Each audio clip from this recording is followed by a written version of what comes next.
Hey, Lens, thanks. It's been 24 hours now since a microburst slammed West Phoenix, causing a massive warehouse to partially collapse, trapping a worker inside.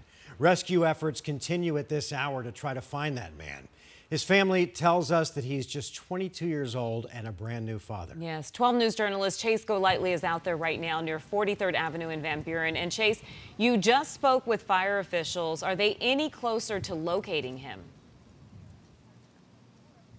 Mark, unfortunately not, but they did tell us they are making progress. You can see the partial collapses over here, but what I want to point your attention to is in the parking lot here right next to us. They have brought in this massive crane to try to pull back parts of the building, but some of the challenges that they're running into specifically right now are the strong wind gusts happening right here. Fire crews telling us if these winds pick up, if rain comes in, if a storm comes here and is right on top of us, they will have to temporarily pull back rescue operations until the storm ceases. But at the same time, they know that the time is not working in their favor, but they're still doing all they can to try to rescue this worker.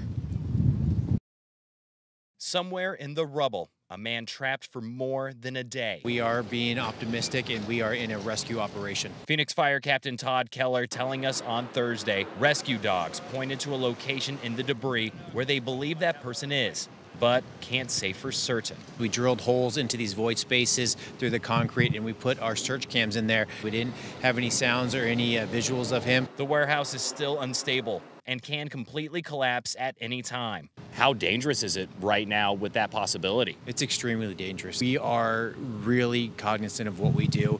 We are worried about secondary collapses. That's why we have our structural engineers in here, so every time we do pull something back, we can assess the situation. But even with the uncertainty, crews are still pressing forward, bringing in cranes to remove the debris. The problem, Keller says, is there are more than 20 slabs in their way, each one weighing more than 100,000 pounds. These cranes can't pull one at a time, so we are going to have to cut them, or we may have to quarter them.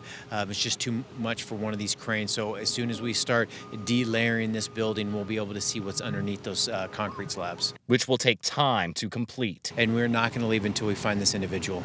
As that worker's family watches nearby, hoping that by the end of all of this, they will see their loved one again.